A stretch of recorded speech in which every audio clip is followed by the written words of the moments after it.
Welcome to Rack of the Week number 143 on Shortstop on Pool, where we play it straight. We're going to do something different today. We're going to look at a pro, and I've chosen Darren Appleton for a very specific reason, which we'll get to in just a moment. First of all, I want to say thank you so much to everyone who's ordered one of my little doohickeys, my new invention, the Ghost Aimer. I've had trouble keeping up with orders and catching up with all the shipments, but I want to say today that everything has been shipped, and I now have tons of them in stock. So if you place an order now, it will be shipped within 24 hours. And if you place an order before December 18th, you will get it before Christmas. So we're all caught up. Things are moving along. I want to say welcome to new patrons and YouTube supporters, Skyshine, John S., Brian D., and Teaspooner. Thank you very much. I appreciate it. Let's take a look at Darren Appleton. I chose him for a specific reason because I've been doing a lot of study of what I need to improve. It all comes down to consistency. So what does consistency mean, though? And in my opinion, you get it through such solid fundamentals that are easily repeatable. And that is something that is exemplified by Darren Appleton. Let's back up to the beginning of this rack, and we'll look at that as we go. This particular rack is from the 2021 Straight Pool Championship in Norfolk. I got this match from AZBTV, AZ Billiards, so please check them out. I'll put a link to the match in the description. Go over to YouTube and support them, please. So to begin this rack, Darren has a side rail break shot. So he's coming. I would want to come into the 4-ball here. It looks like he may have been trying to come into the 6-10, which can work. He hit it with a speed where if he hit those full, the cue ball might have just come here. But there's always a danger of it going up table. Obviously, he didn't quite hit that correctly. But so let's look at his fundamentals again, though. I'm going to go back here. I want you to take a look at what he does. After he racks the balls, he does not walk behind the cue ball. He walked all the way up here behind the break ball, and he's looking at the line of the ball into the pocket. Why does he do that? Because he always does that. Doesn't even think about it. That's consistency. That's how you get consistency in your shot making, consistency in your shot process, in your routine. So after doing that, he comes behind the cue ball, and I want you to watch this. 2 feet together, just standing naturally, 2 feet together as he faces the aim line of the object ball, and he's got the cue ball in here and here. Now, I've talked about this before. It looks pretty casual. It's very well rehearsed, and the reason why it works is it's simple. It's not a lot of complicated movements to get into the shot routine. So once he's taken his pause and has visualized the shot, you see how simple that movement was? He's done. His right foot did not move. It stayed in place. The left foot, from this camera angle, it looks like he stepped sideways, but it's kind of sideways and forward. Some players step forward more than sideways, some more sideways than less. I think Darren's kind of in the middle. And then at the same time as his foot steps forward, his left foot, right foot if you're a left-hander, his elbow, shoulder, head, bridge, everything comes down on line. It's a very simple, efficient, economical movement.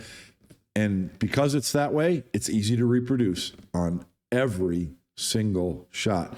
And that's how you get consistent results, is with a simple, consistent setup.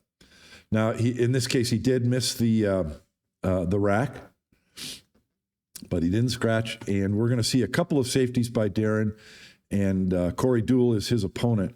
And Darren chooses an option. In this case, I would have done what he does. I would kick behind the rack, but I would try and hit the 2 full or between the 14 and 2 and get a rail. I would try and hit it hard enough to get probably one of these balls out to a rail. Darren chooses a more conservative route. He just legs the cue ball up there for a safety. An intentional foul, I should say. So he's lost 1 point, just disturbed a couple of balls. Corey comes to the table. Now he has a choice. The easy choice for Corey is to just skim a ball and bring the cue ball to the bottom rail. But Darren just took a foul. And I think in this case, what Corey's supposed to do is leg the cue ball 2 rails and try and get it to the center of the top rail. Because Darren is on fouls first. So he's at a bigger risk. If he 3 fouls, he's going to lose 15 points. But Corey doesn't choose that.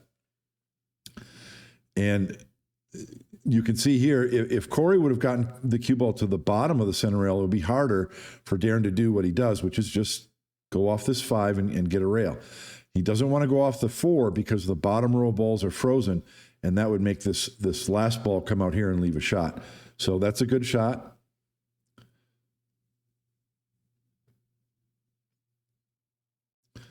Corey's going to take a look. He's looking for any dead balls or caroms he can shoot. I don't really think there is anything. So he wants to play a safety where he's hitting a ball very thin and getting the cue ball all the way back up table. This is really, really tough from the angle he's at. And he does indeed miss the ball. I mean, if you hit that 13 ball just a hair too thick, cue ball goes right in the pocket and you open up a bunch of balls. That's a really, really difficult shot.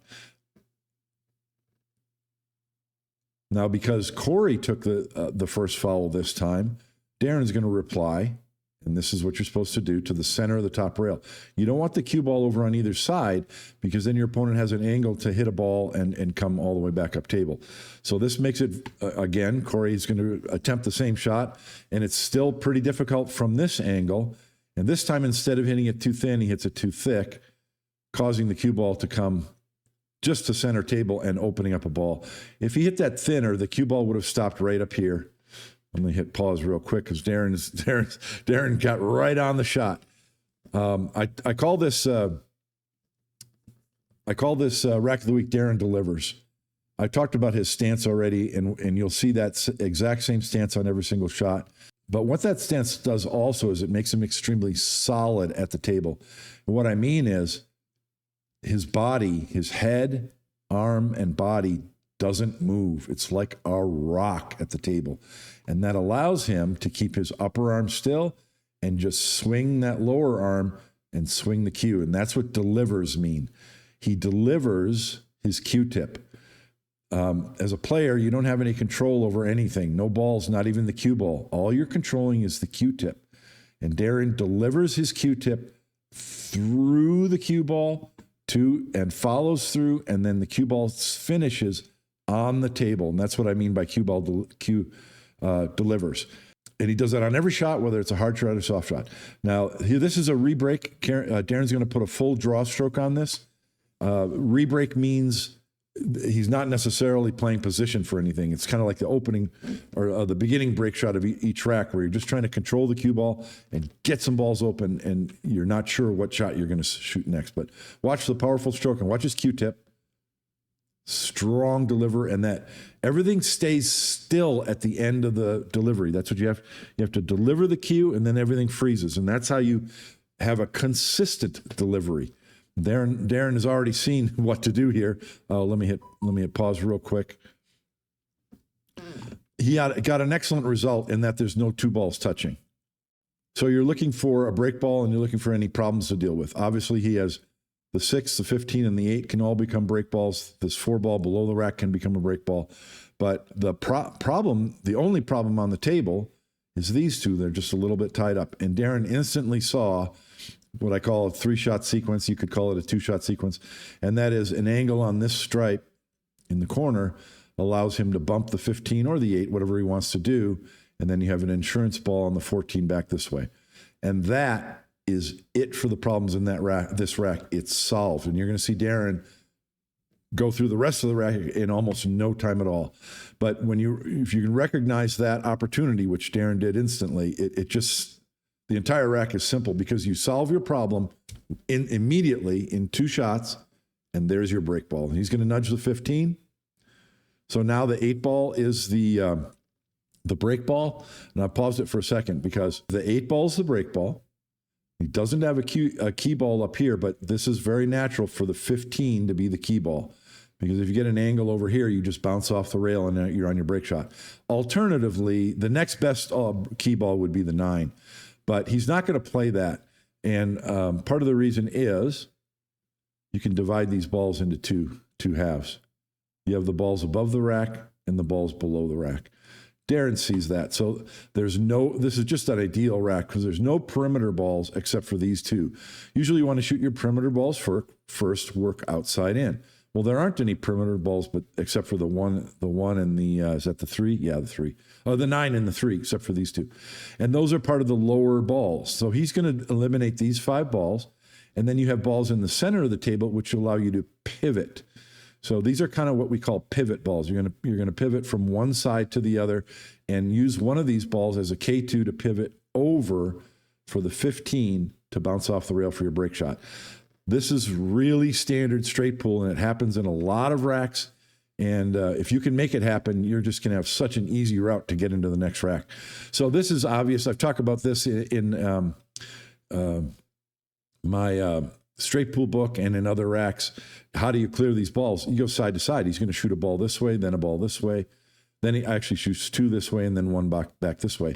So you're looking at your transitions. The 14, you're shooting this way. Then you're going to shoot one of these 2 this way. You want to shoot the 9 and the 3 and leave one of these to go back, because you can play a stop shot or something on one of these balls and boom, you're right here and you're able to shoot the balls above the rack. Hope that made sense. Darren's going to do that in no time flat. Now, I want you to watch his routine.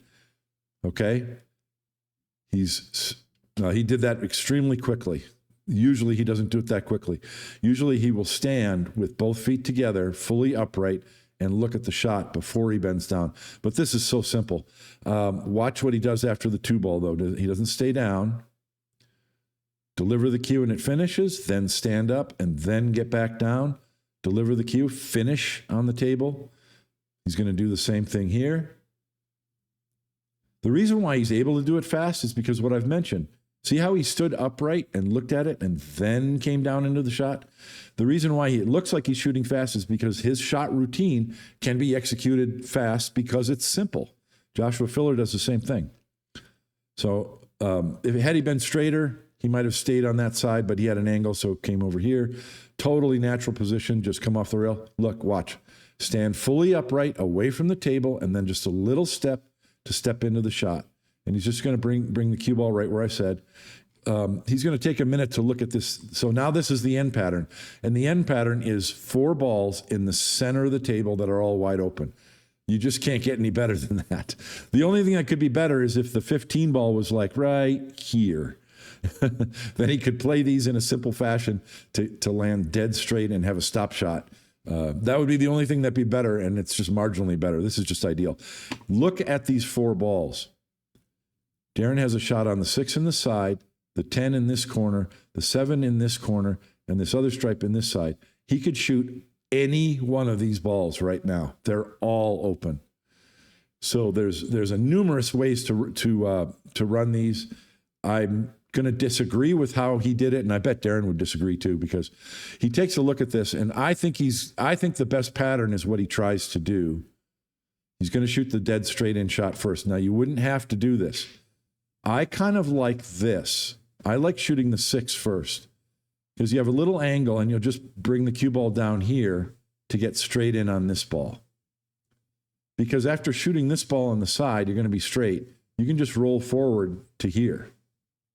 Then you're going to be straight on the 7. Then you can just roll forward a little tiny bit, and then you have a shot on the 10 in the side, and you can just stun the cue ball over here. So all of those are very minimal cue ball movement. Now, it can be tricky because you got to get your speed control right. You need to get straight on the 7. You can't have an angle, but look at the minimal cue ball movement you have. That's what we want in our end patterns. Now, alternatively, what I think Darren sees is what he's trying to do is eliminate this ball in the side first, and he wants to draw back to where he is, because after you shoot the 10 in the upper corner, your cue ball only needs to slide over a tiny little bit, and you have a 6 in this corner. Then you're dead straight on the 7 back in this side, and you just roll forward to here, and you have your angle that you want on the 15. So I like this because, again, look, that, let me erase this again. Here's your cue ball. Your cue ball movement is this, this, this, and then this. That's what you want. That's a beautiful end pattern. I think Darren gets a little unfortunate. He didn't want to draw back. I think he didn't want to draw back and hook himself behind the 6. Then he would have to shoot the 7 and do something else. So he's taking a look at all these options. Look at him. He's taking his time. Now he's finally made his decision. He's still a little unsure. You see that? So he didn't draw it back as far as he wanted. In my opinion, so he went right to the 10. In my opinion, he's got more angle than he wants, but he still should shoot the 10, I think. Who am I to argue with Darren Appleton? Even if you have too much angle, you can go to the rail and back, and then you'll have that shot on the 7. Instead, he goes up table, and this is really fraught with danger because if you come too far, you could end up here behind the 7. You can't shoot the 6, and then you have to shoot the 15, and now your end pattern is completely ruined. Also, if the cue ball doesn't go far enough, you have too much angle on the 6 and you're a long way away.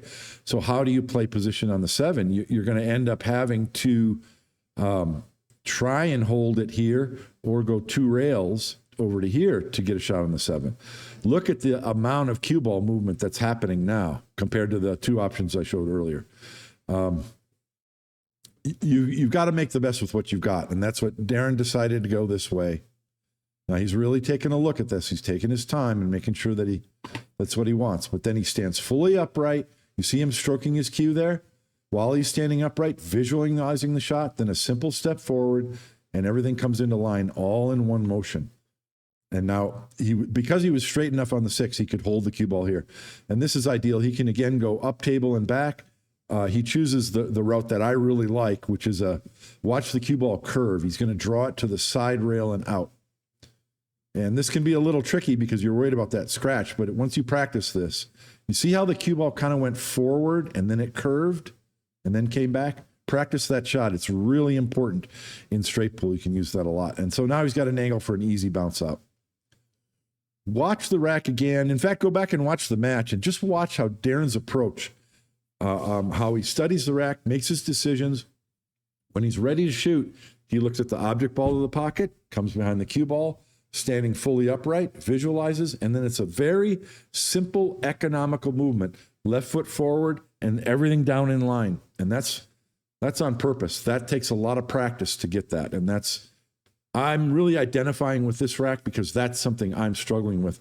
As a 6'4" player, my shot entry and its stance and everything has always been way more complicated. And I'm trying to simplify it and make it easier in search for that consistency. So we'll watch this break shot. This is a perfect break shot. It's a parallel angle. What do we mean about parallel? The cue ball and the object ball are kind of, close to parallel to the rail.